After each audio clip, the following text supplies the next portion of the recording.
laawol kisal ko laawol peewal e ɓantal. Bismillahi rrahmani rrahim. Inna alhamdulillahi nahmaduhu wa nasta'inuhu wa nastaghfiruh wa na'udhu billahi min shururi anfusina wa min sayyiati a'malina. Man yahdihillahu fala mudilla lahu wa man yudlil fala hadiya lahu. Wa ashhadu an la ilaha illallah wahdahu la sharika lahu. وأشهد أن محمدا عبده ورسوله أرسله على دين الحق على جميع العالمين وترك لنا محجة بيضاء ليلها كنهارها لا يزيغ عنها إلا هالك فصلى الله عليه وعلى آله وصحبه أجمعين. هذا نسب الجلب do hiwrangol islam mino assalamu aleykum wa rahmatullahi wa barakatuhu. Haray Allah tumbindiri en hande ɗo kadi ye yewtu fi ko yowiti e dina l'islam.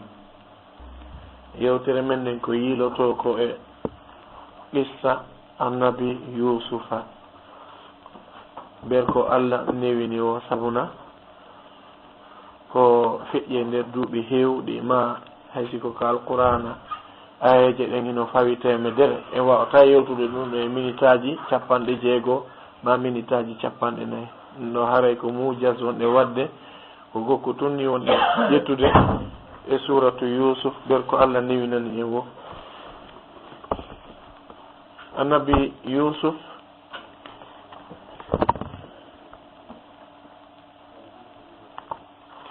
annabi Yusuf ko annabajo mo nelaɗo sallllahu alayhi wa sallam ɓe maaki wondema o okkama feccere ngari goɗɗo laaɓete o okkama feccere ngari muɗum. nelaɗo lamdano ko hombo ɓuri teddude e yimɓe ɓen fof muɗum. ɓe maaki wo ko Yusuf wo seede himo teddi wo ko annabajo, baba makko ko annabajo, nene makko ko annabajo, baba makko ko baba makko ko annabajo, soro makko ko annabajo, mama soro makko kadi ko annabajo. Donc nabi ibnu nabi ibnu nabi ibnu nabi. Baba mabɓe ino maake nabiyullahi Yaqub. sinanama no inne ko ono yo geɗal ɓe Israila, ya bani Israila, haray ko fanda geɗal ɓe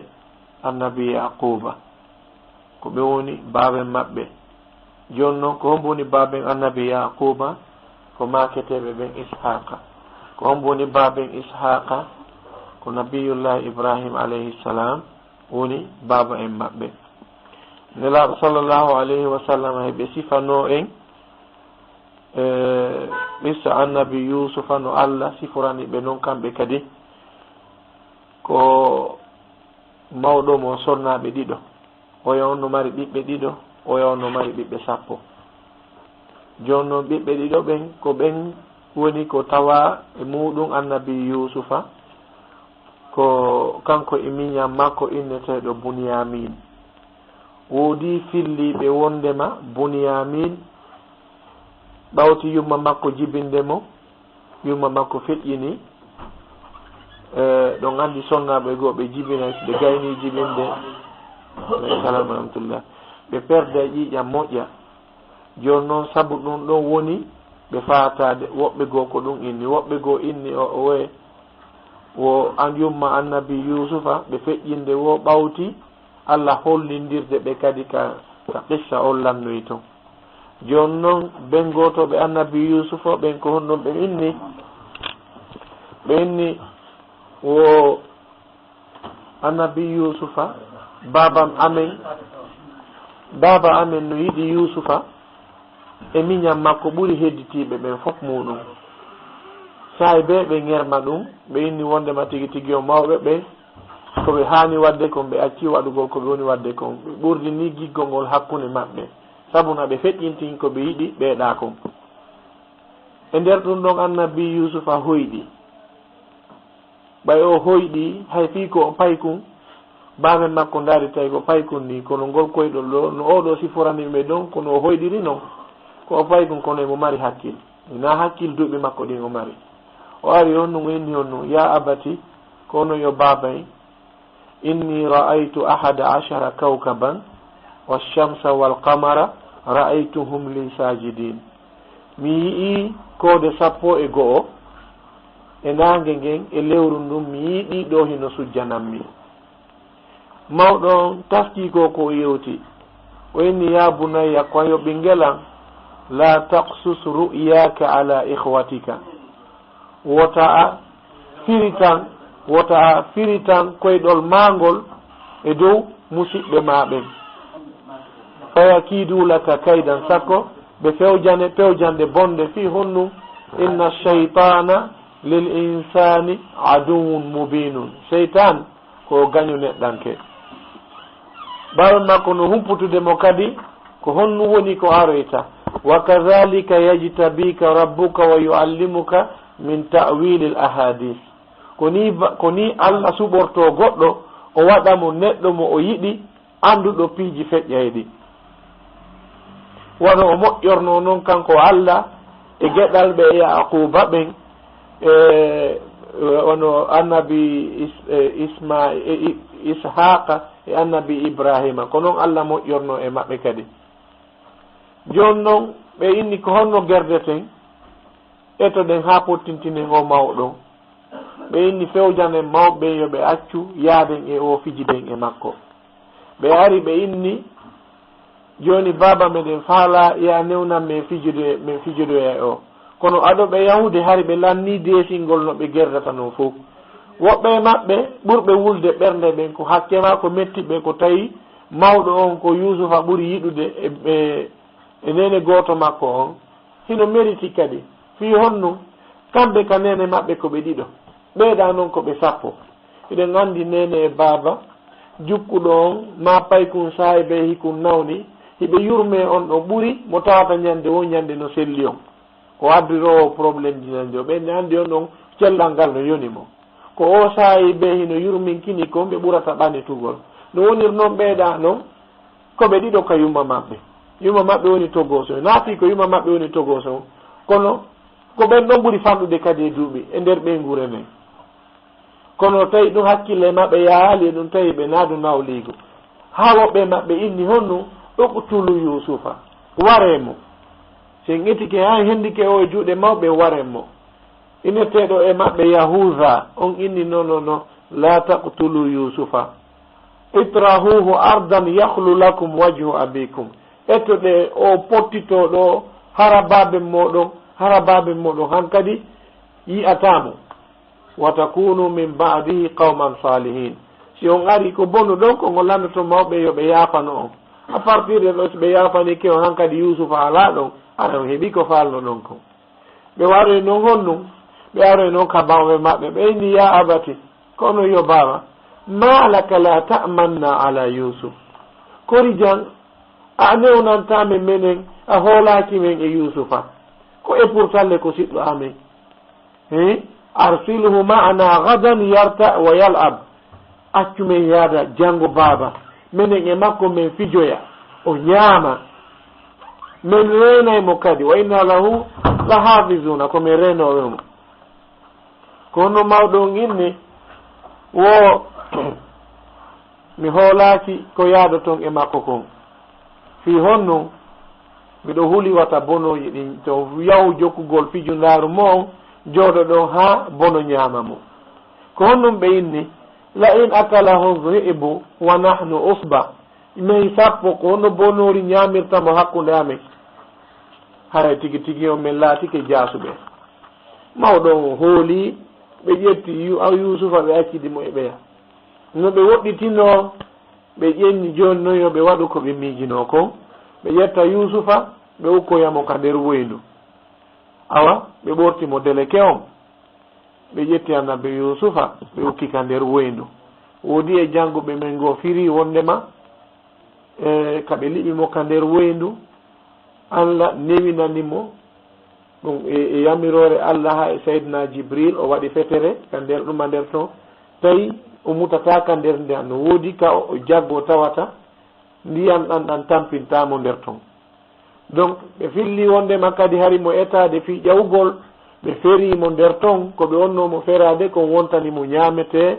On tuma Allah yamiri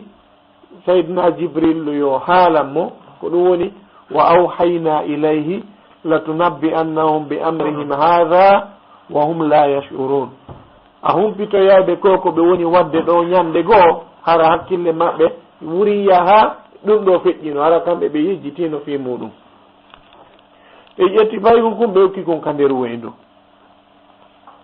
ɓe ɗaɓɓi dammol ɓe hirsi ɓe ƴetti ƴiƴam ɓe wuji e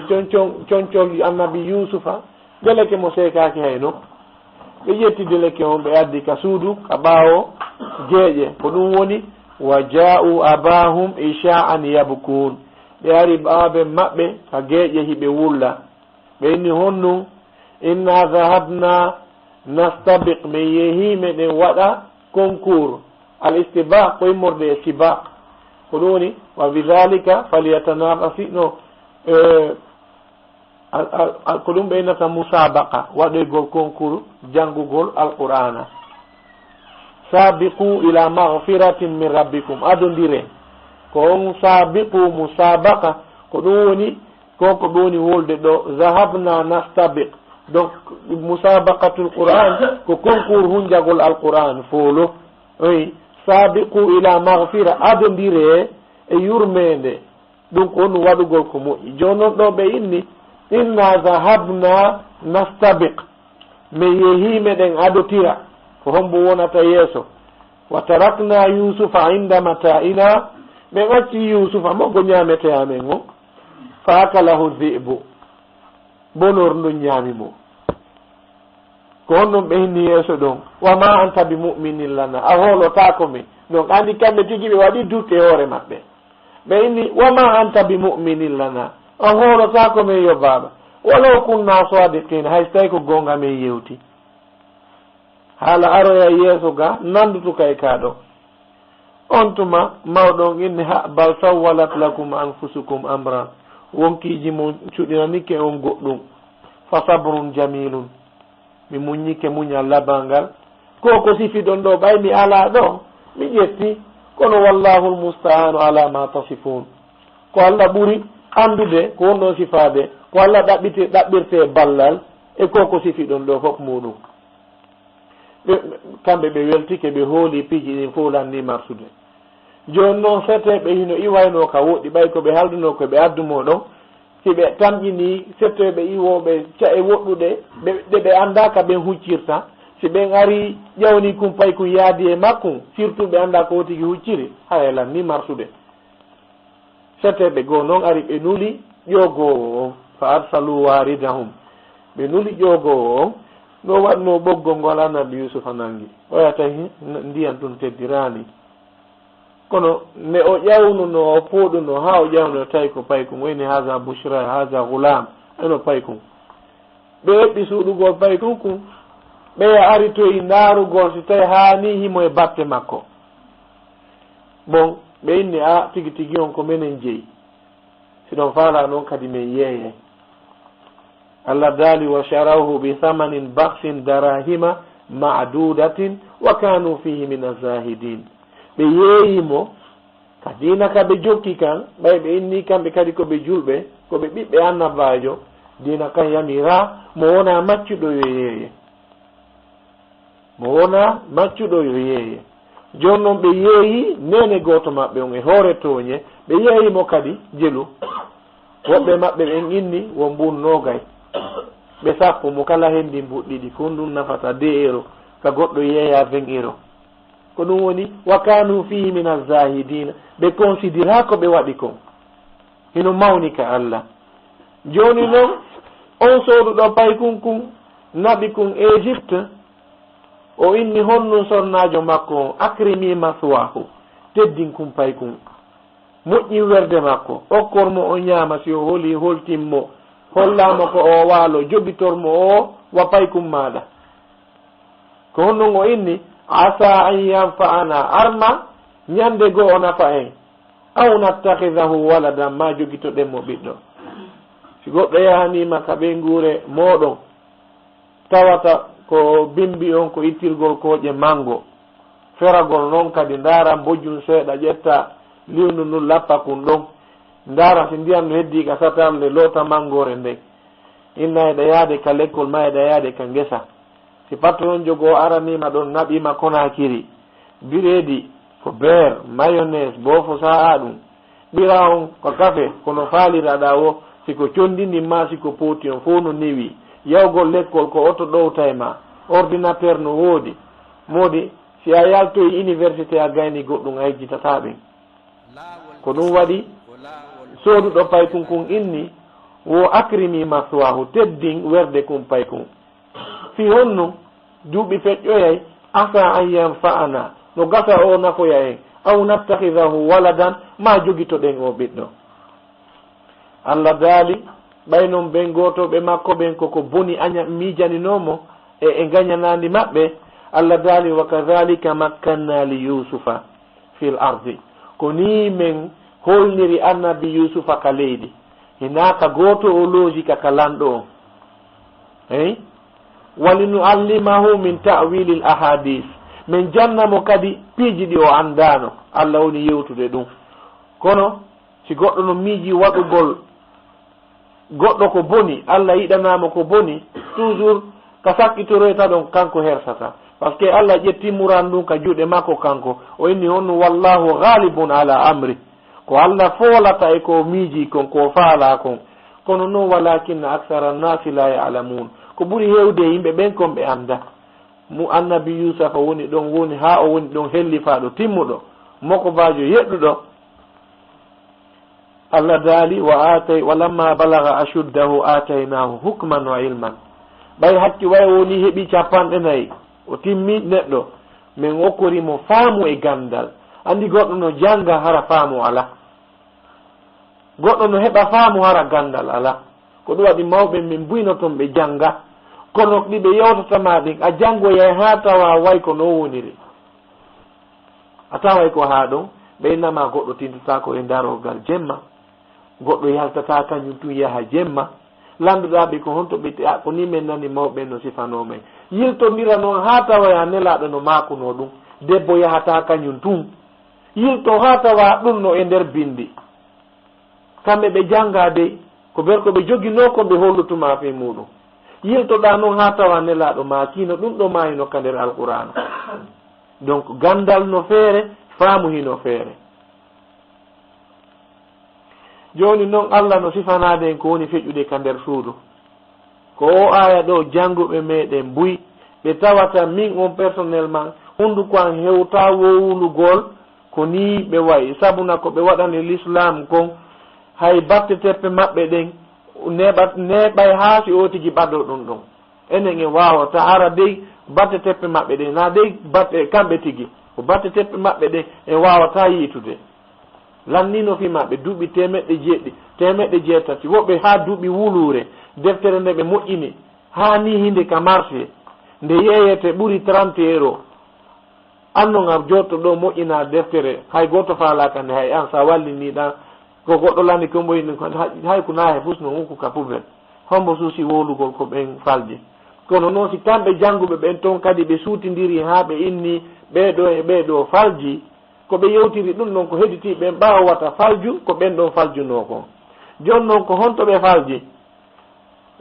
ko fuɗɗi ɗon ka Allah daali ɗon wa rawadatuhu llati huwa fi baytiha an nafsi. sonnajo innanoɗon o yatuma akrimi maswahu teddi werde makko hande o sonnajo ndaari tawi ko o suka ɗo faala eɓe waddu zina. debbo on inni haray tigi tigi on miɗo yiɗuma haray miɗo newinanima ko honnun debbo on inni haytalaka mi newanikema waɗu ko faalaɗa. ndaare noon kanko ko yewti e contraire ko janguɓe goo firi kon ko yaadi kon yaada kon. annabi yusufa maaki ma'adallahi mi molori Allah si tawi woni ko faalaɗo wadde ko boni kono inirta auzu billahi o inata auzu billahi mo faala wadde ko boni o inni ma'azallahi mi molori Allah innahu rabbi ko oni immi ahsana maswaya o moƴƴini werde am joni noon e hoore noon ɗum ɗon kadi innahu la yuflihu zalimuna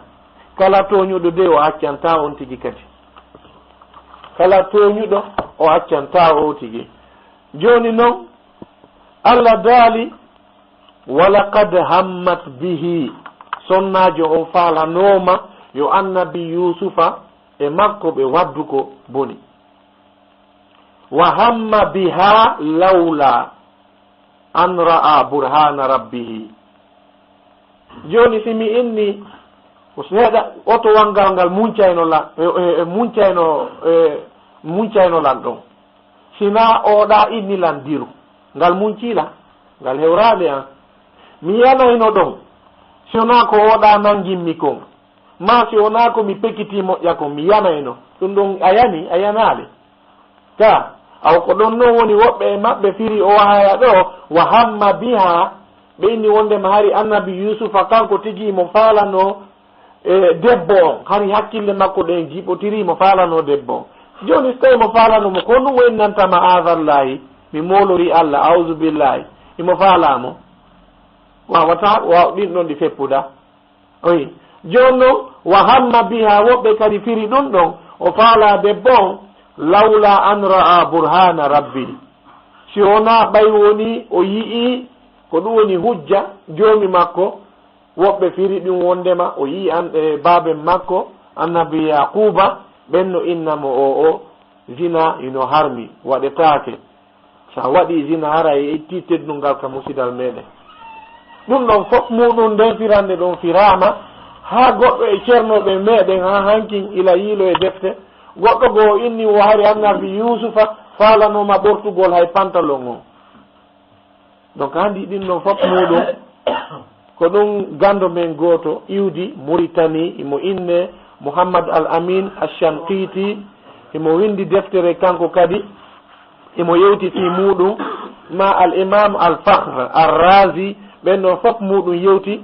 fi o aya mo wonɗen firde ɗo ɓe inni wo debbo on e annabi yusufa e moodi makko e rewɓe ɓen ka nder saare ton e seediɓe ɓen ɓeɗon fof no seedi wondema annabi yusufa tooña tawti noon kadi ko Allah subhanahu wa ta'ala on tigi holli annabi yusufa himo tooña yilti sheytana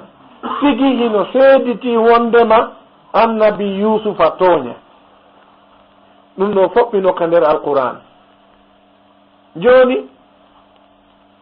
debbo on kanko ko honnugo inni ɓay woni moodi makko yaltiti ma jaza'u man arada bi ahlika su'an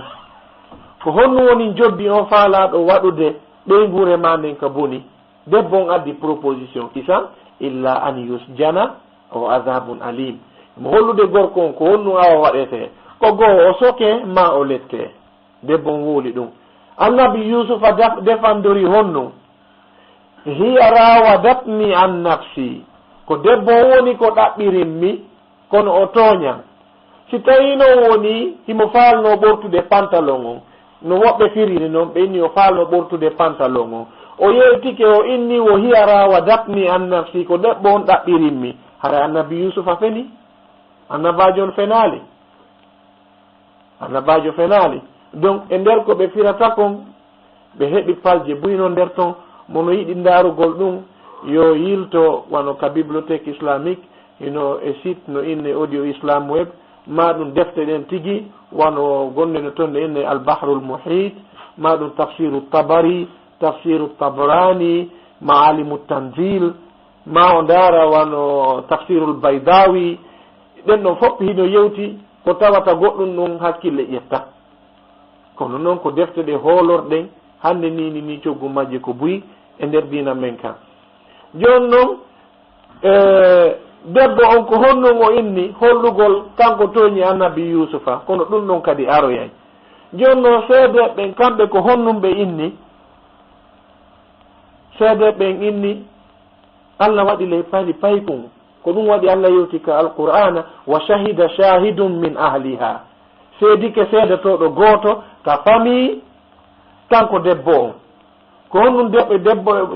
debbo on seediɗo on ka musidɗo maɓɓe on inni musidɓe debbo on ko honɗum o inni woyoɓe ndaaru in kana kamisuhu qudda min qubulin si tawi ko yeeso gadeleke on seekori fa sadaqat debbo on gongi fa huwa min alkadibin haray yusufa jeyama e fenoɓe wa in kana kamisuhu qudda min duburin si tawi woni deleke on ko ɓaawo seekori fa kadabat haray debbo on feni wa huwa min assadiqina haray annabi yusufa no jeeya e gonguɓe joni noon daara ɓe dar deleke on ko ɓaawo seekori modibo debbo on kanko tigi tigi o qirɗiti oya toñu kono ko surrugol ɓeygure makko nden o inni falamma ra'a kamisahu qudda min duburin ɓay ɓe daari ɓe tawi deleke on ko ɓaawo seekori gorko o gonnin hinni innahu min kaydi kunna ɗum no jeeya e pewje mon bonɗe ɗen inna kayda kunna azim pewje mon ɗen ko mawnu ɗum yusuf arina an hada yusufa hijiti fi ɗum o inni sonnaɓe istahfiri li zambiki toro Allah yo yaafane ko waɗɗa kon so tawi woni debbo no marno gonga kono no hinantene yo toro Allah yo yaafano mo donc ko ɗum firoɓe buy faji e ɗin ayaje ɗon ko ɗum imam al-fakhr ar-razi o inni ɓen wowloɓe ɗum wo in kanu min atba'i dinillahi si tawi ko ɓe seede ɓen hino jeeya e jokkuɓe diina Allah kan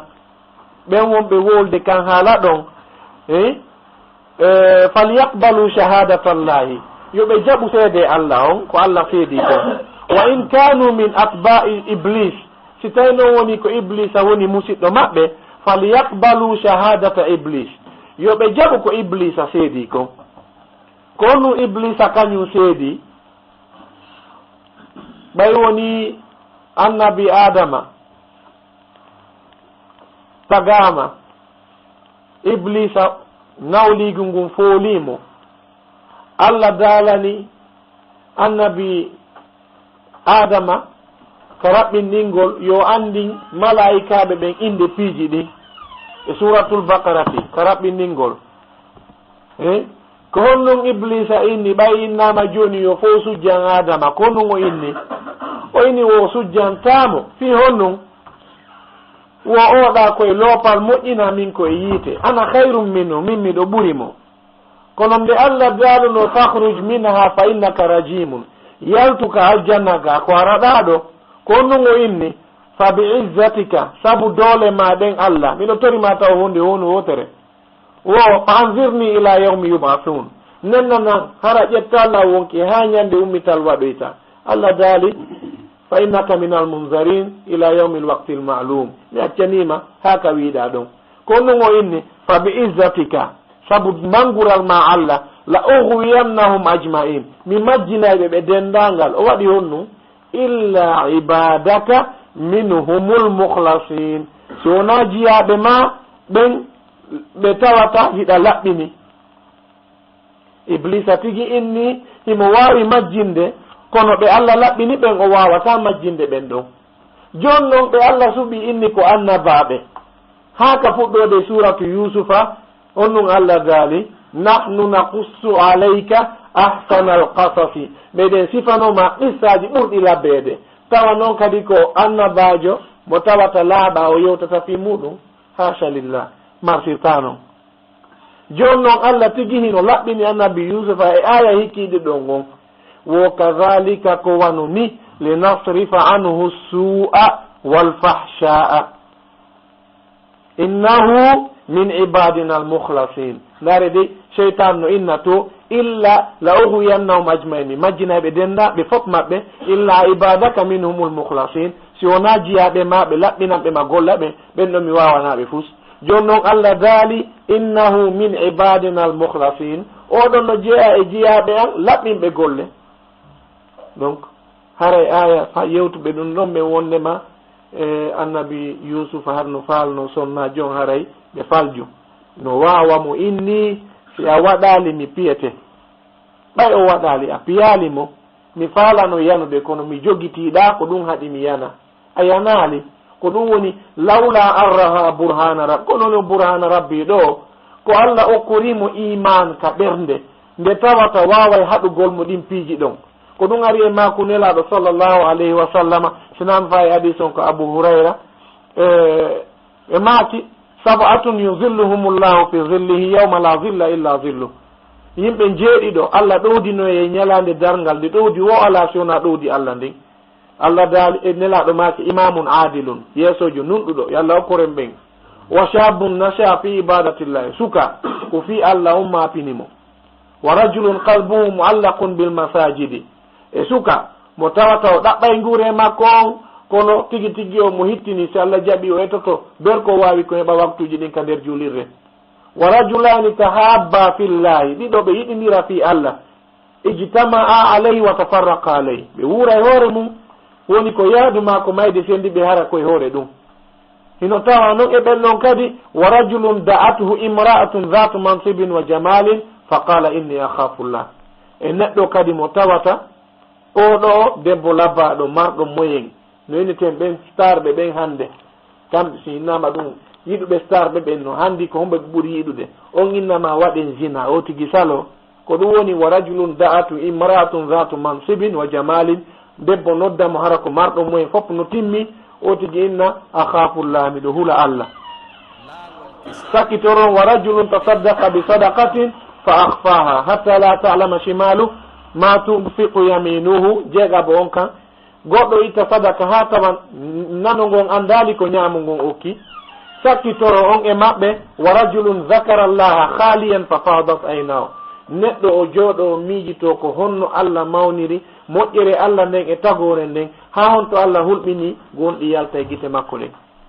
donc no tawa e ɓeɗo ɓe Allah ɗowdinoyta mo debbo noddata o ina miɗo molori Allah o sifa ɗum annabi Yusufa woni ko waɗi ɗo ko ɗum Allah dalika dhalika ko wano ni no o salori noon yo on debbo e makko waddu zina linasrifa anhu su'a wal fahsha'a mi woɗɗintintamo kala boneji e jeeno kadi innahu min ibadina al mukhlasina sabuna ko jeeyaɗo e jiyaɓe amen laɓɓinanɓe mo dina joni noon ɓay en firi goɗɗum ɗum ka pulara sen yirtitake e muɗum annabi Yusufa tawi o ɓittike ka woni ɗon sabuna sonnajo on no anni o sattinanayni sabuna sonnajo on o hersi ko honum hersinimo Allah no sifi ɗum ko alqur'ana wa qala niswatun fil madina sonnaɓe buyka nder saare imra'atul azizi turawidu fataha an nafsiha qad shaghafa hubba aw giggol fooli o cukalel ngal wongel mo gollande ka nder suudu ngel ko ɗum ɓeygu lanɗo on woni ko hakkille mum yehi e muɗum aw giggol fooli o kanko kadi ɓawo nani ɗum falamma sami'at bi makrihinna o nani ko ɓoni yewtude kon arsalat ilayhinna o embitiɓe wa atadat lahunna muttaka'a o ɓannani ɓe ñamete o ɓannani ɓe laɗɗe o inni honnu ukhruj alayhinna yaltu ɓeɗo ɓe yi'e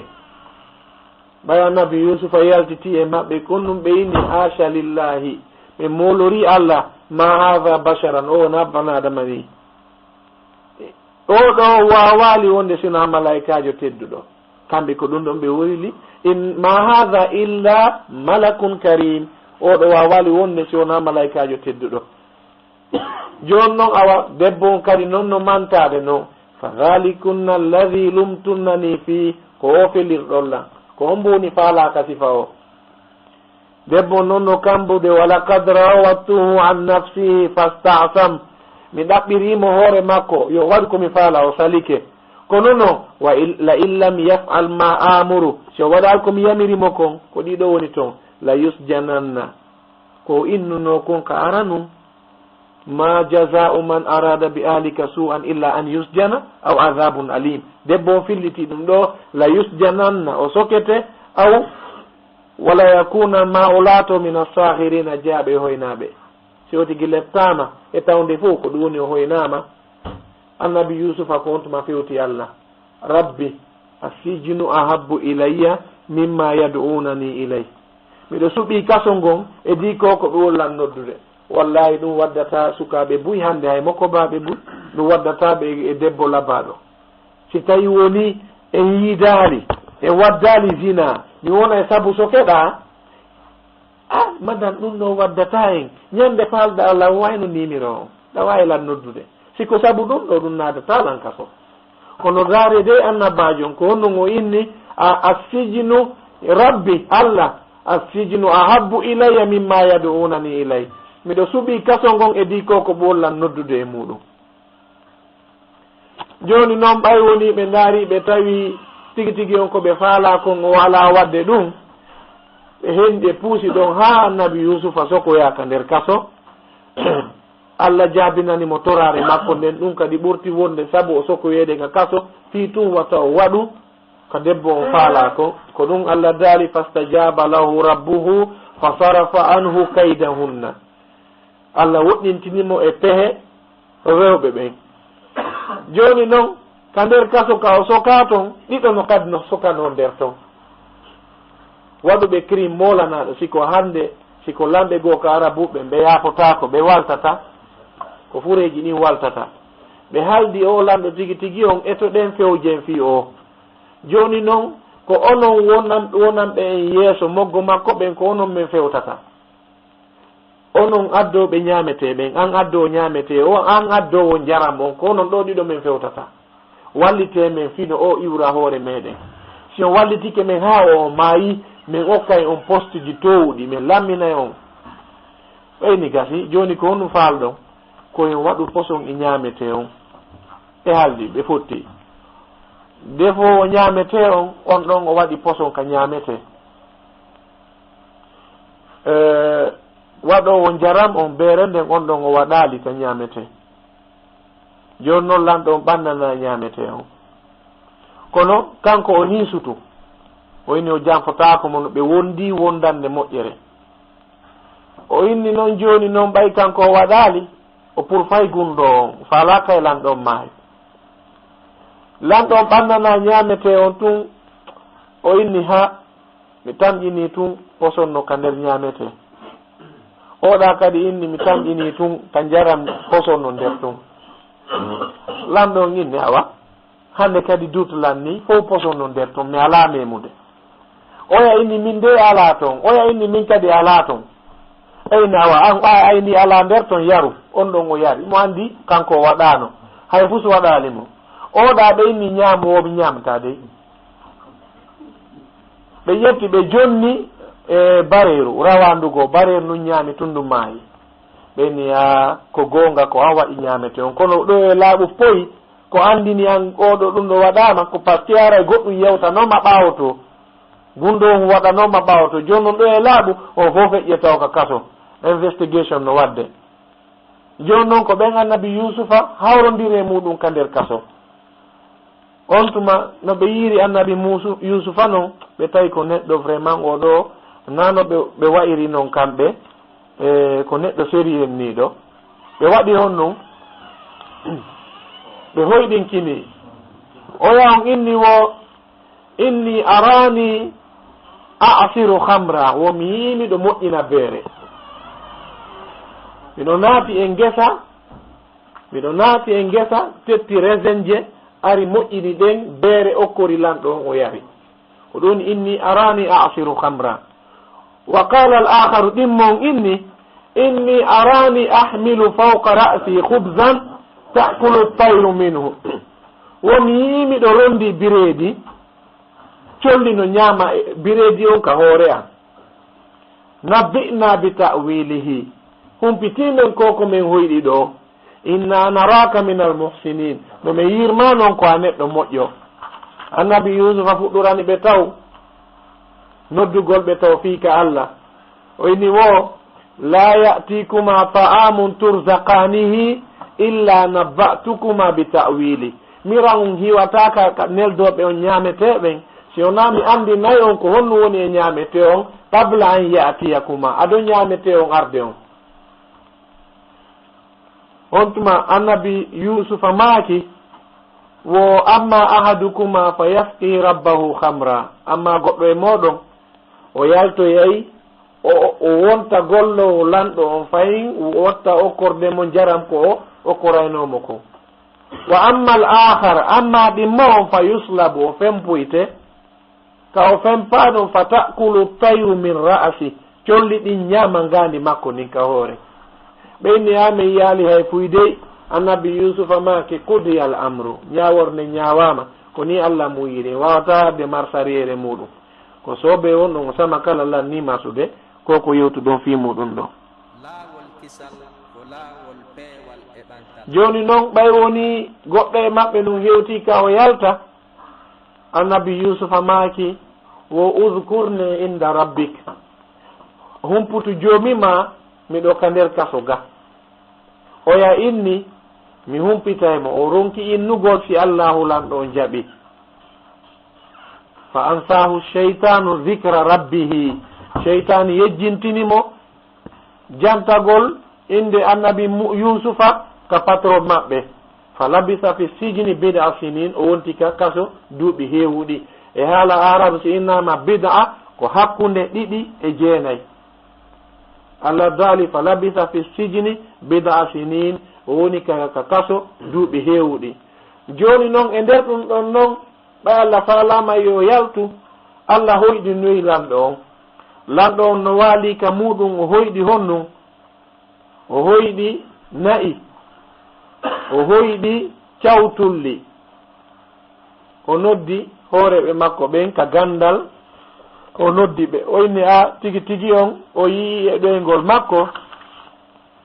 sab'a baqaratin simanin yakuluhuna sab'un ijab o yii na'i jeeɗiɗi fayuɗi hino ñaamaɗi na'i jeeɗiɗi horiiɗi wa sab'e sumbulatin khudrin cawtulli jeeɗiɗi yoruɗi no haakoji yakuluhunna sab'un ijab hino ñaama ɗin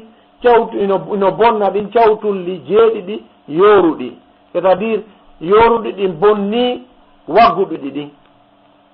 o inni wo humpitelanko komi hoyɗi ɗo ya ayyuhal malaw aftuni fi ru'yaya humpitelanko komi hoyɗi in kuntum lirru'ya ta'burun si tawi ɗon humpiti firo koyɗi ɓe inni honnum adorasu ahlamin ha ko como cama koyɗi tun surtout noon kadi na'i horiɗi no ñaama na'i fayɗi ɗum yiyaka haan ko koyɗi como cama tun o yaltunoɗo ka kaso himo andi annabi yusufa yewtunomo o yaltoye o ƴettite golle ɓay o nani kan haalano haale o inni honnum wo ana o nabbi'ukum bi ta'wili min mi andinayi on firongol koyɗol ɗo yo lanɗo fa arsiluni nelelan ɓeyni men nulima o yehi noon ka kaso o inni yusuf ayyuha siddiq ndaare teddungal taw ko hayyo tedduɗo ko hayyo yewtowo ko goonga aftina fi sab'i baqaratin simanin yakuluhunna sab'un ijab wa sab'i sumbulatin khudrin wa ukhra yabisat humpitimen gol koyɗol ɗo na'i jeɗɗi horiɗi no ñaama na'i jeɗɗi fayuɗi cawtulli jeɗɗi yoruɗe cawtulli jeɗɗi haakoji ɗiɗa no bonna ɗiɗa tigi tigi o réponse on noon kadi mo habba ka saare humpitumen yandi on tuma annabi yusufa maaki o tasra'una sab'a sinina da'ban on soñay on o remay duuɓi jeɗɗi jokkodirɗi fama hasadtum fadharuhu fi sumbuli kala ko soñuɗon sele ɗum e cawtulli mum ɗin ɗon illa qalilan mimma ta'kulun si wona ko yon ɓuccu seeɗani ko ñamoton kon e muɗum débrié hay fi ɗon suti fi honno summa yaati min ba'di dhalika aroya e ɓaawo ɗin ɗon e sab'un shidadun duuɓi jeɗɗi tawata ko saktende molanande on tuma yakulna ma qaddamtum lahunna koko marno ɗon on ƴetta ɗum ɗon ñaamon hakke ɗin duuɓi jeɗɗi ɗon lanɗo noon anditi e enede hani yusufu ka nder kaso on tuma o yewti ɓe kadi summa yaati min ba'di dhalika amun fihi yughasu nnas aroyayi hitande ɓawti ɗum ɗon allah ɗin duuɓi jeɗɗi feƴƴi hitande noon fuɗɗoytonde nden ɗon allah faabo jama on wa fihi yasiruna on tuma beere moƴƴinte sabuna rimi ay moƴƴa ñameteji ɗi moƴƴay siko ji pomme farla siko ji raisin fof no hoodi siko beere mum kadi fof no hoodi lamɗon inni ituni bi addanelan o ha jowanno e makko nelaɓ sallllahu alayhi wa sallam ɓe maaki o rahimallahu yusuf yo allah yurmi annabi yusufa o waɗi si tawno ko min noon no gasa min mi waɗatano nden hunde ɗon mi soke ka kaso ɗin duuɓi ɗon fof muɗum ɓe inna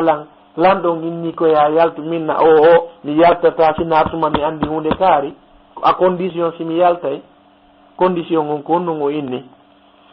annabi yusufa maaki irji ila rabbika rutto ka lanɗo on na rabbiji ɗin fof woni allah ila rabbika faade ka lanɗo on fas'alhu lanɗo mo ma balun niswa allati qatta'na aydiyahunna ɓe rewɓe barmintininoɓe ko ɓe darayno yusufa landimo fi ɓe rewɓe ɗon on tuma noon lanɗo on inni a tigi tigi on ma hatbukun id rawattun yusufa an nafsi yewte joni gonga on fewno ɗaɓɓirno ɗo yusufa yewte joni gonga on no feƴƴiri ko kanko kawona kanko rewɓen inni hasha lillahi min wondiri allah dey ɗulle min wondiri allah ma alimna alayhi min su'in min andirama ko boni ɗum min wondiray ɗum ɗon allah joni noon ɓeygulan ɗo on andi neɗɗo so tawi woni hino bonna ala mo bonnata kullu bne adam hatta ala bonnowo kono ruttotoɓe bonnere makko nden wallahi kon allah ɓuuri yiɗude daare debbo o tooñi o tawi suurawol fof ko o histoire yewtete kono ɓay mo reconnaisi mo bonni daare ruttorde makko nden o inni al ana hashasal hakku gonga o yalti noon hande ana rawattuhu an nafsi komi woni ko ɗaɓɓirimo ana rawattuhu an nafsihi komi woni ko ɗaɓɓirimo wa innahu lamin assadiqina ko jeeyaɓe gonguɓe joni noon si tawi no woni woɓɓe no firi to hay kanko tigi mo faala debbo ko bomɓe ɗiɗo par ce que si on daari e suratu nour nde allah no yewta fi bomɓe ɓen ko honum o attori assariqu wassariqa faqtahu aydiyahuma ka o yewti fi muɗum ɗon kono fi rewɓe ɓen ka zina ko honum o inni azzaniyatu wazzani ko si debbo jonnima occasion si waɗi ɗon zina ɗon allah fuɗɗori zina o debbo on tigi qirditike ɗo al ana hasal haqqu ana rawattuhu an nafsi mo bonni ko yo reconnaise womi toñimo kanko himo jeeya e gonguɓe ɓen allah daali dhalika liya'lama anni lam akhunhu bilghaybi o allah daali annabi yusufa maaki o yaltataka kaso ha o anda ko honnum sukimo sikko e hoore tooñe e so tawina hoore tooñe o tawine bon min yaltinirimo ala mi yaabol ɓay o neeɓi ka nder kaso o inni wo li ya'lama anni lam akhunhu bil ghaibi yo ando mi janfakimo e ko wirni wa anna allaha la yahdi kayda al kha'inina allah fewnata ɓen janfantoɓe ko neeɓa ma yaawa janfiɗo o hetta e janfa makko ɗen neeɓa ma yaawa wa ma ubarri'u nafsi debbo inni mi wawata dandude hoore an e waɗugol ko boni woni ɗo miɗo wawi tubude mi rutto mi wawi réparude fi honno inna nafsa la ammaratun bi su'i illa man rahima rabbi si wona on mo allah yurma wonki ko yamiray ɗum waɗugol ko boni yo allah ruttu en noon e dina makko kan hara tawata hara ko sifa no o debbo gerdiri ɗo ni kala bonnuɗo musidɗo mum duwa gerdude o qirdito ko bonni kon o répara kadi wa qala al maliku ituni bihi astakhlisu li nafsi ndaare ɓay joni noon tawi ko o toñanoɗo o muññike e hoore ko o toñako ko ɗum wasiɗa randiɗa jogui gonga yo hoore nde wonto ɓandu ndu wona to ko ɗum goto e tabi'ina en ñande sahabaɓe ɓen makkan tabi'ina en jarri borano innugol woɓɓe inni alqur'an an ko tagaɗo ko ɗum waɗi imam ahmad ko kanko ɓurno dartade o ini si o maayayi o maayu kono gonga on ko gonga on ko kutimo o wakkilike goɗɗo e maɓɓe inni wo ayi nde buttorre ɗo ka deleke an nde ɗo no ɓuranninmi hoore an nden yurmude la hita taƴa nde buttorre ta e nde yurminmi kono hoore an fi gonga hoore an nden yurmala waɗe ko faala ɗon ko honnun o inni astakhlisuhu li nafsi joni no mbawi o muññike daare de lan ɗon inni addemo oɗo mi waɗamo ko poste mo min no mi faala o hina de goɗɗo lammin komin lammintamo komi faala e ka o faala ɗon ko honnun annabi yusufa maaki ij'alni ala khaza'inil ard o hikkinan yeeso e halɓinteɓe biyenji leydi ndin inni hafizun alim ko golle am miɗo andi fi muɗum non ɗalal ngal wawai wadde ha mi golla ko ɗin ɗon piiji. Allah daali wa kadhalika makkanna li yusufa fil ardi yatabawwa'u minha haythu yasha. A miijanto goɗɗo ko boni, kono si Allah miijanakimo ko boni o soñjotako. ɓeɗo ɓe ƴettimo ɓe feroykemo e woyndu. hande Égypte économie maɓɓe o fof muɗum koye juuɗe annabi yusufa woni. Allah daali yatabawwa'u minha haythu yasha. himo yiilo ka o faala. wallahi so tawno hélicoptére no woodno o ƴettatano toon saay koye ɗum o jindayno. o waɗama yeeso économie. ndaare o innaɗo ɗon o nanguida e sonnajo Amérique ɗo o. ndaare ko luwata ɗon kon e nder yontere simi hendike ɗin hande mi hoota e Afrique. mo halfina noon dey na kanko woni jeyɗo on ko halfina. ndaare ko yoɓete kon ma ko yoɓata luwaye ka woni ɗon. si goɗɗo ne hendike lewru ko ɗi yoɓete mo wayade tun o hiwroyo mawɓe ɓen haray tigi tigi on hajju on timmi siko ko kamen hotiri.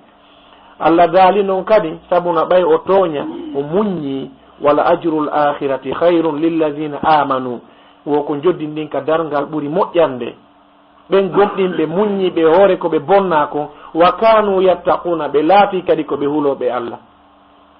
joni noon ko Allah watta ko ɓayi mo faalama noon joni ko ɓe miijino ko marsali kamɓe. Allah waɗi kanko ko faala kon o hokkuri o a teddungal ngal o hani heɓude ngal e nder Égypte. joni noon o faala hollindirde famiji ɗin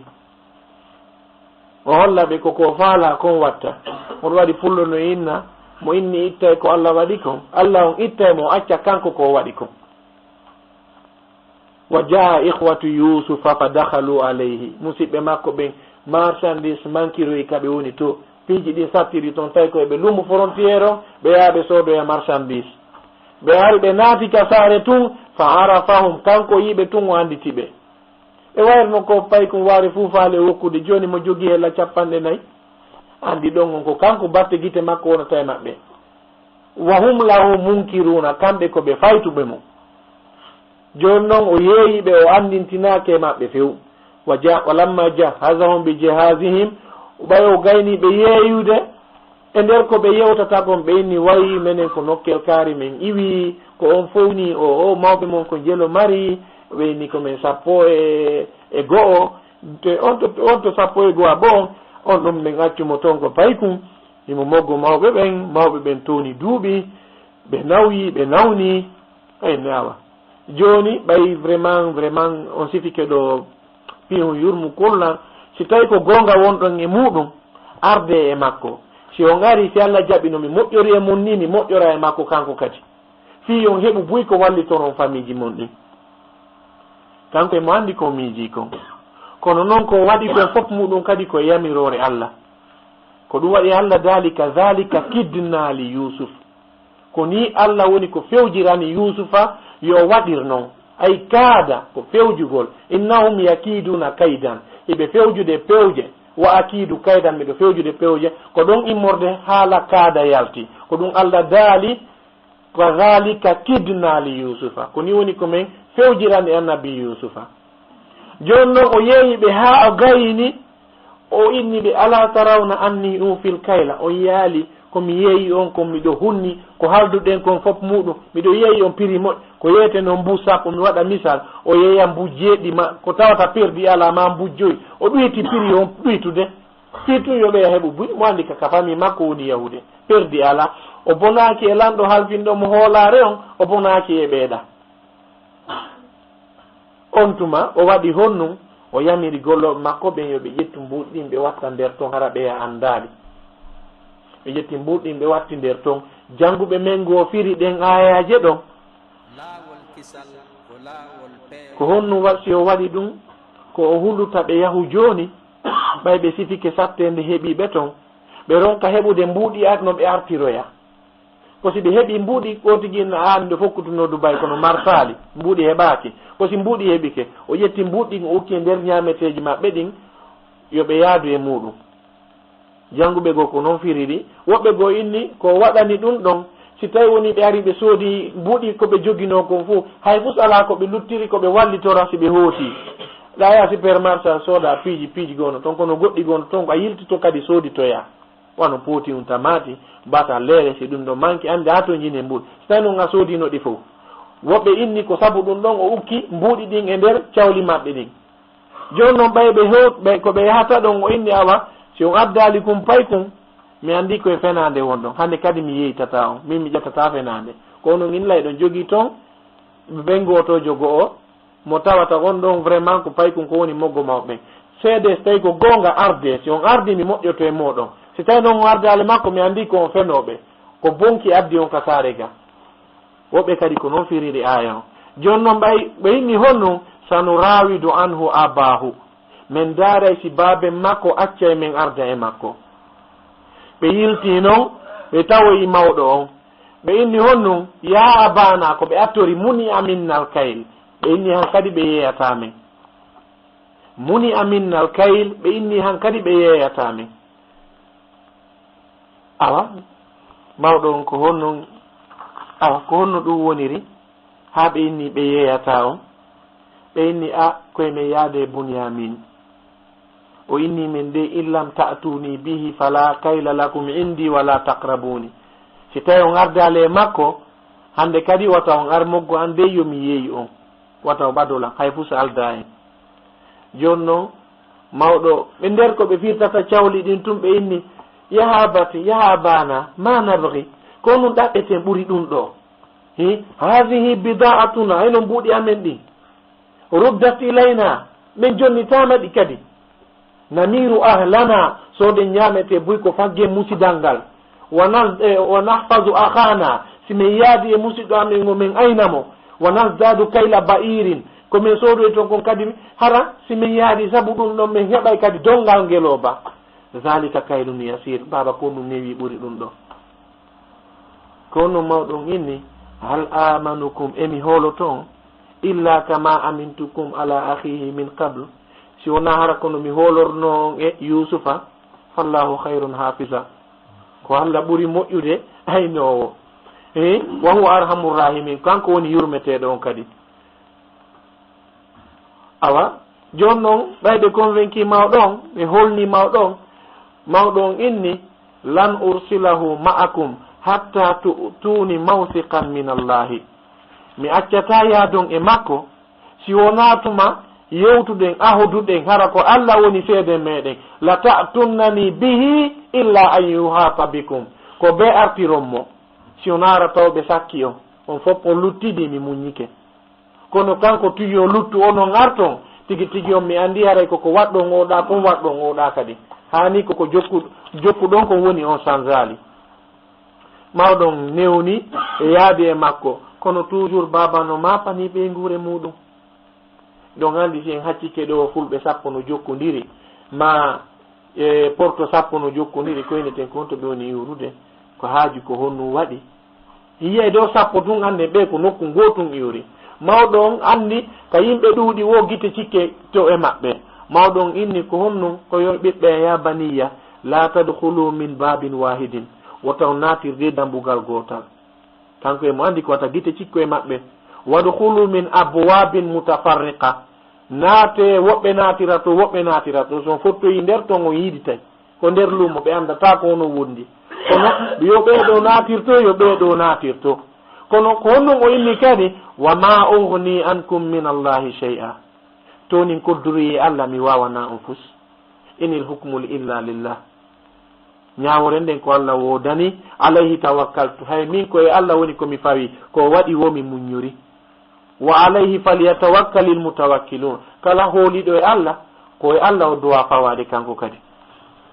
joni noon walamma dakhalu min haythu amarahum abuhum ma kana yughni anhum min allahi shay'a ɓe waɗi ko baaɓe maɓɓe yamiriɓe kon kono koddure e Allah on ɗum ɗo wawaɓe nafude fustonin koddure e Allah ɓay woni ɓe fottoyi noon ko annabi yusufa ɓeyni min ari ko yewtuno ɗen ko min hunni ahadi oyni gasi joni ɓay ko fay ko acce mi wanda e oɗo ono weerireɗa weeride mi wernamo fof kono oɗo acce mi wernamo wernimo on tuma annabi yusufa maaki ko min woni yusufa ɗum firaka ka alquran kaka tafsir woni ko min woni na fof fira e ka nderte ɗuma fi on parti ɗon o inni ana akhuka komi woni musidɗo ma fala tabtais bima kanu yamalun koni woni ko ardete ka alqur'ana wota hakkille ma bonu wota sunu yo sunu landu ko ɓorno feƴƴi waɗde ɓawoto c'est fini ça awa e nder komi yiiloto e defte tafsir wano maalimu tanzil ma ɗum wano tafsir Muhammad al-Amin al-Shanqiti ma wano Bahrul Muhit tafsir Ibn Kathir ɓe inni wondema pay kun inni tafsiru Tabari ɓe inni pay kun inni wondema ɓayandi ko ɓe nene gotojo makko o inni hande kadi mi yiltotako wonden ɗo annabi Yusufa maki o mi falaka ɓe andu ko mi woni Yusufa accu yiltoda e maɓɓe pay kun inni o mi yiltotako few on o inni joni ayno wonɗen gerrude joni mi jaɓi a yiltotako kono mi daaray laawol go'o no mi yiltire si tawi laatike kono non wata salo yahi hotudu golle maɓɓe pay kun inni ga sino rewirɗa o miɗo wakkili no woɓɓe goo waɗire nder defte maɓɓe noon ka tafsir joni noon ɓaywoni o gayniɓe ettande fof maɓɓe o ƴetti etirde nden lanɗo on o waɗi e nder saaku miñam makko on ɓeya ettana ɓe yeeya ha moƴƴi ɓe fokkiti hotugol Allah daali walamma jahazahum bi jahazihim ja'ala siqayata fi rahli akhihi o ƴetti ɓayɓe gayni ɓe etande o ƴetti ettir kun ko waɗi nder saaku musidɗo makko ɓe hucciti tun ne ɓaali tun azzana muazzinun noddowo noddi hey ko oɗon ayyatu hal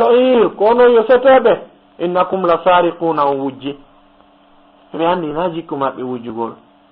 qaalu ɓe wowli wa aqbalu ɓe wowli hiɓe artude ɓe fewti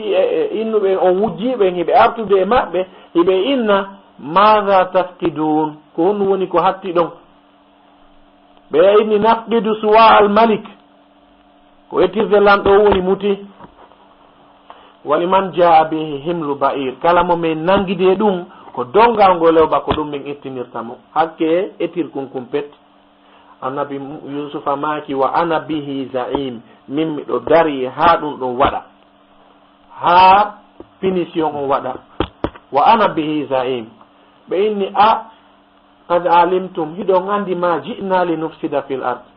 min ardali ɗo bonne waɗugol bononda wa ma kunna sariqin min laataki kadi komin wiɓe Allah longini annabi Yusufa konngol ko ha ɗum annabi Yusufa maki fama jaza'uhu kono woni joddi on gujjoɗon awa in kuntum kalibin si tawi woni ko fenande wonɗon muɗum kono woni joddi makko ɓeyni jaza'uhu joddi makko ka amen man wujida fi rahlihi fa huwa jaza'u kala on momen tawi ko etirte kon e dongal muɗum ko o woni joddi ko wujji kon Allah dali kadhalika kidna li Yusuf ko ni min eɓɓiri fi annabi Yusufa fi no hettiraneni goto makko andi kanko ko landino ko dongal ngeloba ɓeeɗa noon addi noon solution wondema ko kala mo yiita e muɗum ko on ɗo woni hakke ko wujja kon Allah daali fa bada'a bi aw'iyatihim qabla wi'a'i akhi ɓe fuɗɗori noon kunɗa donkun kunɗa ɓe sakkitori togo sun kun ɓe yaltini kun noon e nder donkun kun he tayyurmi ɓe inni honnu tigi tigi on ayyuhal aziz ko hayo lanɗo ɓe wolde no yurmina inna lahu aban shaykhan kabiran ono jogi mawɗo o toni duuɓi fa khuz ahadana makana accu ƴetta goɗɗo go'o wona ko on ɗo wujji accita kun ɗo kun hoota fa khuz ahadana makana annabi Yusufa maaki man wujida fi rahlihi fa huwa jaza'u na ɗum innuɗon ma ahadallahi min mololoy Allah an na'khudhanne min nangata illa man wajadna mata'ana inda sina on mo min tawi komin jeeyi kon e juuɗe muɗum min nangata sina on ɗon ko ɗum woni haldigal men ngal simin nangi oɗa mo wujja ara min toñimo ko ɗum acciti gujjo nangi mo wujja fi tunga faala weltinde ɓeeɗa ɓeni tigi tigi on min wakkilo on awa goɗɗo e maɓɓe inni in yasriq si tawi o wujji faqad saraka akhun lahu min qabl awa nene goto makko nde wujjino c'est à dire awa ɗum kaka fami woni andi ɓay ko ɓe bengoto mo etade tunningol kanko joni noon konko ɓoni wiide hujji annabaɓe goo waɗi ko nandite muɗum annabi ibrahima ko honum waɗi ɓe lanci sanamuji ɗin fof muɗum ɓe yiya inni man faala hada bi alihatina ko mbo waɗi ɗum ndi reweteji amen annabi ibrahima maaki bal faalahu kabiru maga ko jandu ndu waɗi ɗum ɗo andi ko fino dina kam martira joni noon kanko kadi annabi yusufa hari pati makko ka nene andi pati makko ka baba ko ɓeygu annabajo kono pati makko ka nene na ɓeygu annabajo pati makko ka nene hari no wujji enuma kan no mari sana muru har no mari sana muru annabi yusufa wujji ndu suuɗi o hawki fiye jiidira on andu ko Allah rewete o na sanamu si tawno sanamu no warno hakkil no wawno defandade ndu jaɓatano ndu wujje ha ndu hawkoye awa kanko noon fi hoynugol famille on ko ɗon o yiltiri in yasrik fakad saraka akhun lahu min qable si tawi yusuf oɗo duniya min wujji hara nene goto makko on wujjino annabi yusufa Allah daali o suuɗi ka ɓerde makko ga o inni antum sharrum makana onon ko yimɓe kawtal bongal yo Allah danden kawtal bongal lanca e saare on tuma hoɓe kotirawo maɓɓe ɓurɗo towude on inneteɗo yahuda no ɓe inniri noon wo ko noon e innete o inni wo hiɗon andi hiɗon ahodunno e baba goɗɗum hiɗen ahodunno e baba goɗɗum wawa tigi tigi on satti fottenɗa waɗen gundo ɗum woni Allah dalika alqur'ana falamma stayi asu minhu ɓay ɓe taƴike hankadi ɓe hettata e bunyamin khalasu najiyan ɓe pottitiɗa ɓe gundi ndare kalfe tati janduɗi Allah no hewtindiri aya goto falamma stayi asu minhu khalasu najiyan ɓay ɓe taƴike ɓe pottitiɗa ɓe gundi e aya goto ɓe inni alam ta'lamu anna abakum qad akhadha alaykum mawthiqan min allahi la ta'tunnani bihi illa an yuhata bikum on ɓe artiromo sina hara taw ɓe sakki on haray min on de mi ala yahude miɗo hersa fottoygol e baba eɗen andi ɓe wulli fi yusuf ha ɗum wontaniɓe nawnare joni noon min mi wawata yaade mi haalana ɗum baba haray no ɓittanmi yawgol o inni honnon paykun kun no woɓɓe goo inniri noon o paykun kun inni yahe haala noon baba moɗon izhabu yahe haala noon baba moɗon inna ibnaka saraka ɓiɗɗo ma on wujji wa ma shahidna illa bima alimna wallahi min hoolaki sinana min yi'iri noon kono noon wa ma kunna lil ghaibi hafizin min anda ko wirni si min anduno wujjoyano to min naɓortano mo jano on kanko ko wonno o inni falan abraha al arda mi yaltata leydi misra hatta ya'dhana li abi hatuma baba nulanimmi yomi yahu aw yahkuma allahu bi ma Allah ñaawa goɗɗum go'o o accite mami wona ga ha mi maaya wa huwa khairul hakimina ko kanko woni moƴƴuɗo e ñaawoɓe ɓe sabuna kamɓe tigi ɓe soñjike joni ɓe huuli jon noon ɓay ɓe ari ɓe inni abana inna ibnaka saraka ɓiɗɗo ma on wujji mawɗo on inni honnon wo tigi tigi on koko waɗno ɗon kon filliti ɗon kon kadi sukaɓen inni was'alil qaryata allati kunna fiha lande nde saare kamen fottunoɗo yo baba wal ira allati aqbalna fiha e ɗo seteɓe ɓe men fottuno sabuna ko e tawde woɓɓe men furiya wa inna la sadiquna andi to ɓe innuno ka fuɗɗode hay si tawi woni komin gonguɓe ka ɗo noon ɓe inni ko pellet wa inna la sadiquna pellet ko gonga min woni e muɗum mawɗon inni bal sawwalat lakum anfusukum amra wonki mum cuɗɗina ni on goɗɗum go kadi fa sabrun jamilun muñal mawnugal wono deftere no inni maalimu tanzil tafsirul bagawi ɓe inni wondema annabi yaquba andi annabaɓen ɓe mari malaikaɓe ɓe arayka maɓɓe malakul mawt arayno ka nabi sulaymana ɓe arayno ka ɓeɗo e ɓeɗo ko ɓe welduno e maɓɓe ɓe andinire fof maɓɓe ɓe landi no ɓen ɗon firiri noon wondema annabi yaquba landino malakul mawti ene e nder ɓe ƴettuɗa inde mum ka répertoire mo aka kayema ene Yusufa no nder ton oya inni o mi hawrale e makko taw wala nder ton mawɗon ko ɗon ɓurti jogitade confiance wonde hoolare wondema oya ma yaali ko ɗum wasi mawɗon inni asallahu an ya'tiyani bihim jami'an aray ma armaka Allah artirananmi ɓe ɗiɗo kala oya no yahuno ɓuri duuɓi 50 ko fawi a anda fi makko iɗa wiide Allah artiraymo c'est à dire wodu ka cippuɗa ka wo ko ɗum wasi mawɗon wowli ɗum wa innahu huwal alimul hakim ko Allah woni gando anduɗo joni noon mawɗon noon kono suno ɓiɓɓe on ya asafa ala yusufa e suno e fi yusufa wabyaddat aynahu min alhusni gite ɗe rawni mawɗon wumiɗi wa huwa kazim ko suniɗo ko wombo hollitata an ɗo ni siɗa mari ɓiɓɓe mawnuɓe 17 19 si tawiɗa wonde e suno ha noga e 50 siɗa mapori hunde ɓen ɗon hino moggo ɗon ko kamɓe ɓuttinayma ɓernde si tawi noon ko kamɓe wullimma kaka hombo fewtata ko ɗum waɗi Allah daali wa huwa kazimun ko suuɗuɗo suno par ce que so andi a wulliɗo a heeɓi sohola yimɓe ɓen ara innama muñño ino woɗi ka wulla kono noon so tawi woni ɓe wullata e tawde mum koyo jale ma a miiji ko ɓen bonnuma homɓe wullata e muɗum ko ɗum waɗi Allah daali wo wabyaddat aynahu min alhusni sabu suno on o wumiɗi mawɗo on wa huwa kazimun ko o suuɗuɗo suno on tuma mawɗo on inni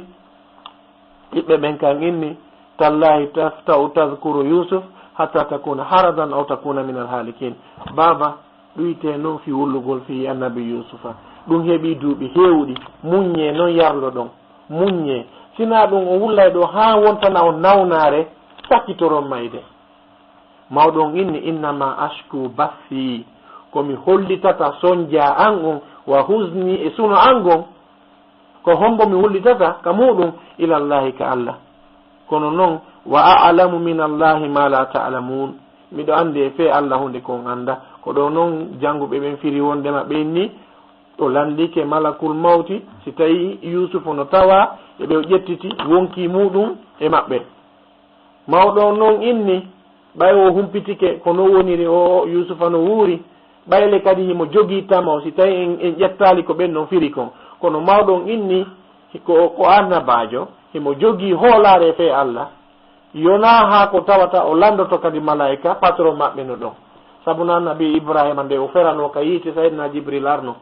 o inni o iɗa hatton jini e ballal an ibrahima annabi ibrahima maki o ko patron mami hatton jini e ballal muɗum Allah daali ya naru kuni bardan wa salama ala ibrahima ite ngel lorralimo fus wula ɓuuɓa si wonno tun yo ɓuuɓol waray kadi e yi vers portoɓe ɓen ga kono Allah daali wa salaman e ɓuttu o daɗi few oyi on tuma mawɗon inni kono yo ɓiɓɓe an idhabu fatahassasu min yusufa wa akhihi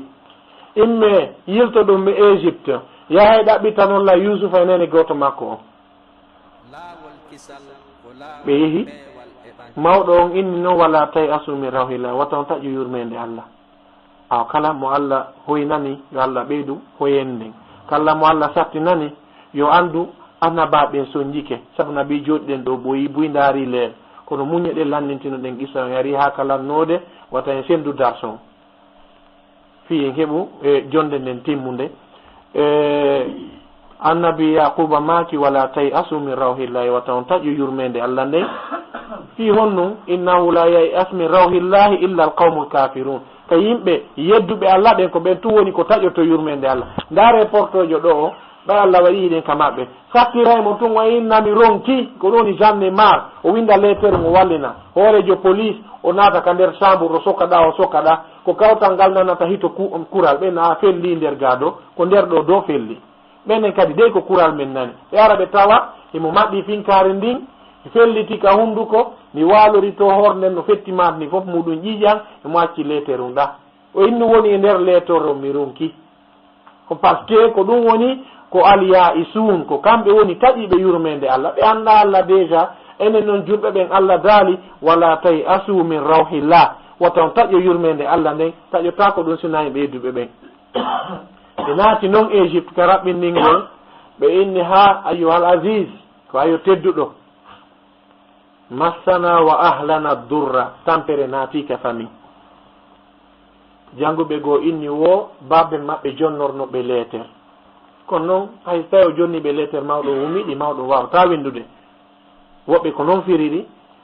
ɓe inni massana wa ahlana durra famille on soñdia naati nder ton wa ji'na bi bida'atin musjatin min addi marchandise mo yona pus andi nde ɗa iwa ka ma yaha e luumo buy naɓora en don tokoy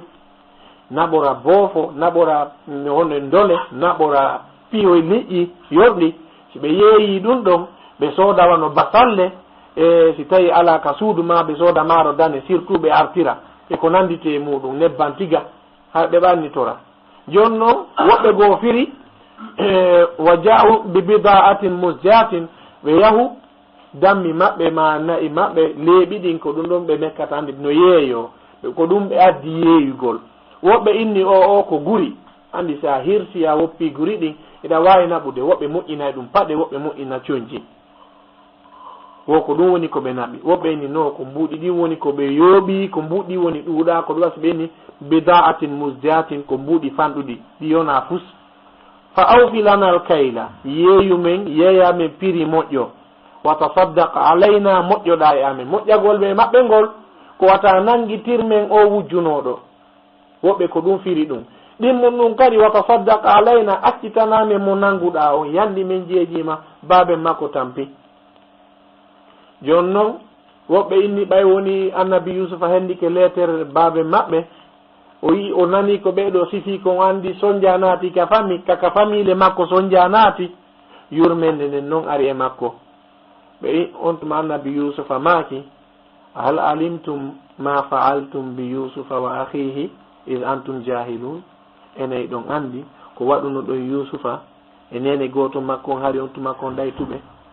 hono andini ɓe o fi yusufa nde saare woɗɗude muɗum ko honum andini ɓe fi yusufa awa woɓɓe goo kadi firi aɗo ɗum ɗo wadde lamɗo on e maɓɓe hari no yewtudude wondema o hoccuno paykun e woyndu ɓen inni kisan ko menen woni ko yeeyino kum paykun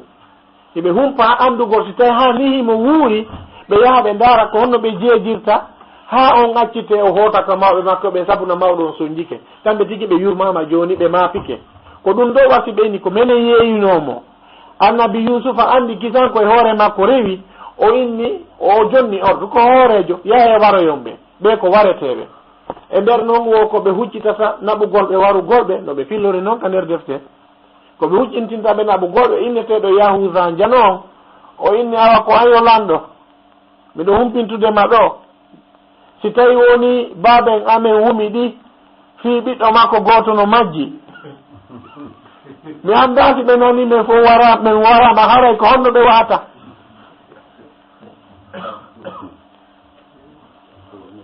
awa wo ko ɗon o wulli kisan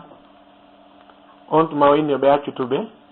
o landi ɓe noon hal alimtum ma fa'altum bi yusufa wa akhihi id antum jahilun enayi ɗon andi ko honnum waɗuno ɗon yusufa e nene goto makko on hari on tuma ko on ɗaytuɓe ɓenni a innaka la anta yusuf e ko a woni yusuf o inni hi gonɗino juura haha akhi ko nene goto an wonni qad manna allahu alayna allahu o moƴƴike amen ane dey ko ikkini ɗon ɓaawo kon awa kala bonnaɗo yo habbo ballal allah innahu man yattaqi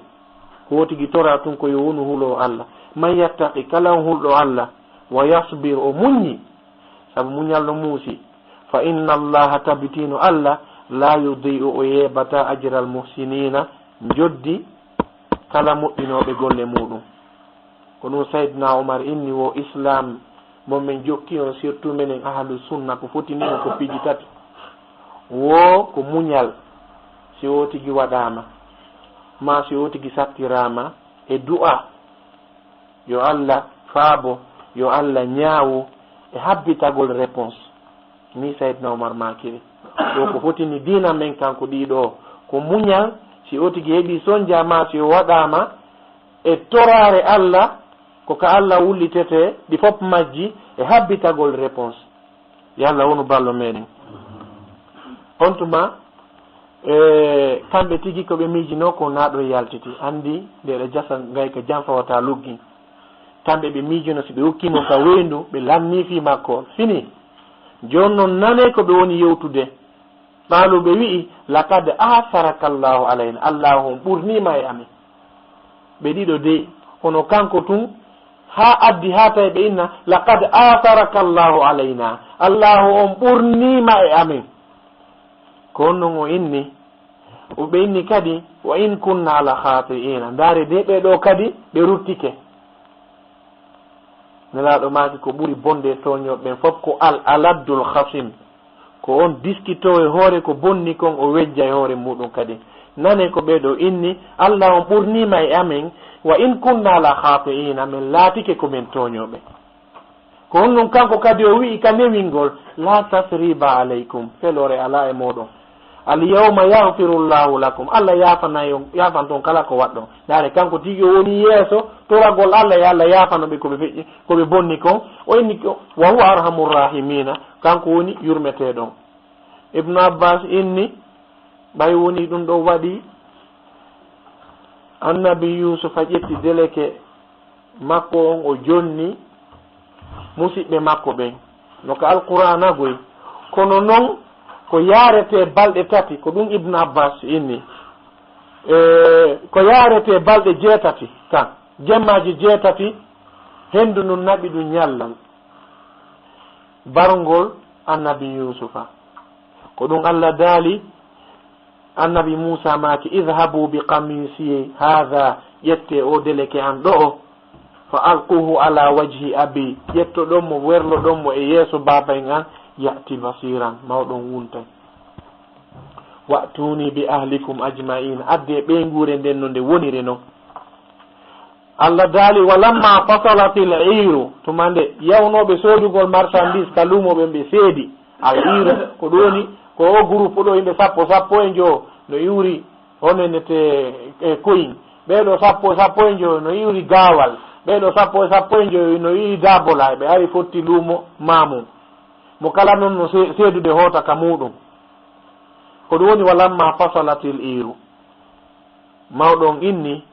qala abuhum inni la ajidu riha yusufa wo miɗo heɓude bargol annabi yusufa hendu makko wi fiila lawla an tufanniduni taasi on ɗaynalilan kono ɓay tufanniduni on janguɓe gono firimo ɓay woni mawɗo towni duuɓi enen fof mawɓe men ɓen hiɗen yiɗiɓe eɗen teddini ɓe allah juutin duuɓi ɗi wuurɓe ɓen maye ɓen kadi e allah yaafoɓe o hokkoraɓe cellali hoore muɗum e barki mawɓe maɓɓe enen kadi o newnana en ɗaɓɓirgol ɓe barki mawɗon ko ɗum inni lawla an tufanniduni si tawi on ƴettali nde mo hakkille mum ɗuyti saabu duuɓi mum ɗin no towi ko ɗon lawla an tufanniduni on ɓe inni ɓaalu ɓe wi tallahi innaka la fi dalalika alqadim baɓe min hulani o non joni ko hono heɓirton hendu annabi yusufa ɗum ko ɗum ɗo no holli wondema mawɗo on ko mawɗo tedduɗo ko allah falamma an jaa albasiru tuma nde welo on arno alqahu ala wajhihi fartadda basira mawɗo on wunti nde ɓe felno concongol e yeeso mawɗo on inni alam aqul lakum yewtano on ñande goo inni a'lamu min allahi ma la ta'lamuna fi allah ilan andi fi allah ɓuri on onon hunde ko onon anda ma pay koye rutti kadi ko ɓiɓɓe ɓe inni honno ya abana staghfir lana allah torano men allah yo accan men kala ko min bonni inna kunna khati'ina emudi ko ɗum ɗo ɓuri moƴƴude mo bonni allah accan men baba torano men allah istaghfir lana torano men allah yo yaafano men zunubana goopi amen inna kunna khati'ina min laatike ko min bonnuɓe mawɗon daali honnon sawfa astaghfir lakum rabbi mi toranto on allah innahu huwa alghafuru rahim ko allah woni yurmeteɗo on joni noon ɓe ngure nden fof muɗum nde ari falamma dakhalu ala yusufa allah daali ka lannode ɓe ngurde nde ɓe fof hewtono ka yusufa awa ilayhi abawayyo ɓanniti mawɓe makko ɓe moggo makko wa qala dkhulu misra o inni ko on tooli ka nder saare ko ɗum woni udkhulu misra naate ka saare ko on tooli inchallahu e muyɗe Allah aminina ko on hooliɓe wa rafa abawayi alal arshi o tooni mawɓe makko ɓen moggo makko ka jullere lamɗo on wa karru lahu sujjada ko ɗum woni ɓe laayanimo ko honnon o inni kisan o anditi e paykun yagal ngal o inni ya abati ko onon yo baba hadha ta'wilu ru'yaya ko ɗum ɗo woni firo koyɗol ngol mi ko hoyɗuno ngol e paykun min qablu ko adi qad ja'alaha rabbi haqqa Allah waɗi ngol koyɗol ɗo gonga ndaw kadi ha baba ko honto Allah moƴƴi e an sabuna piiji goo fey buyɓe ƴi on anda id ahsana bi nde Allah moƴƴino e an id akhrajani min as-sijni wa jaa bikum min al-badwi Allah yaltini lan kakaso o itti on ka fulasoji hande ko min woni yeesojo on ka leydi ɗo min baadi an nazaga shaytanu bayni wa bayna ikhwati sabu ko shaytanu wonno ko ɓisino hakkunde an e nene gotoɓe an ɓen Allah waɗi ɗum ɗo fof muɗum joni newike ɓeygure nden nde yiitidi o inna rabbi latifu lima yasha Allah ko faala kon hino newanimo innahu huwa al-alimu al-hakim ko kanko woni ñeeñuɗo ko kanko woni gando si goɗɗo no weltike ha janguɓe ɓen ino inni si goɗɗo weltike ha himo wahay torade Allah yo Allah ƴettutumo wonki hen sabu aya no arde yeeso ɗo annabi yusufa maaki rabbi joomi qad ataytani min al mulki Allah okkoriran laamu wa allamtani min ta'wili al ahadis a andinilan firopiiji fatira samawati wal ardi ko an Allah woni taguɗo kammu ngun e leydi ndin anta waliyi fi dunya wal akhirah ko an woni giɗo an ka aduna ɗo ka woni giɗo an ka darngal tawaffani ƴettitan musliman komi julɗo wa alhiqni bis salihin hawrindinalan e moƴƴuɓe ɓen ko ɗum imam Bukhari ko ɗum waɗi imam meɗen no inne al-Hasan ibnu Yasar ko andira ko Hasanul Basri o hino moggo kala julɗo moƴƴo naatigijo lornowomo sina ɗum na imam Bukhari raɗete e saare si feƴƴi alquran on ko deftere makko nen imam Bukhari lanɗo ka saare makko Bukhara tawi koyeɓe raɗomo ka saare tawi son jawon ɗuuɗi o heeɓi duuɓi 53 o tori Allah si tawi woni ko ƴettutugollam ɓurilam moƴƴande Allah ƴettitan ko seeɗani waɗi ko lebbi tawi o maayi donc jangoɓe ɓen inni no sella ko goɗɗo toro Allah yo ƴettutumo sabu weltareji go o tigi no heɓa sabu na woɓɓe goo no o juutiniri balɗe ɗen koko bonti woni wontude donc haray qissa suratu yusufa ma qissa annabi yusufa kan haray ko haa ɗo woni arde ka sakkitorun Allah daali dhalika min anba'il ghaibi ɗum ɗo hino jeeya e habaruji wirniɗi nuhihi ilayka ɗi min humpitay ma yo Muhammad ma kunta ta'lamuha ma kunta ladayhim iz ajma'u amrahum wa yamkurun wa ma aktharu nnasi walaw harasta bi mu'minin hari a wonda e maɓɓe fewdoɓe pewjaynoɗe pewje ɗo fof muɗum ha ka lannode ɗo Allah daali wa ma aktharu nnasi yimɓe ɓen e ɗuɗude muɗum ɓe wonali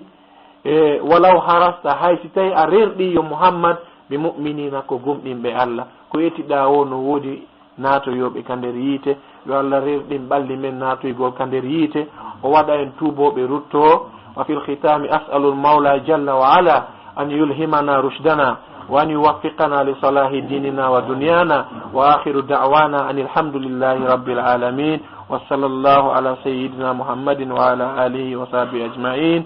wassalamu alaykum wa rahmatullahi wa barakatuh. laawol kisal ko laawol peewal e ɓantal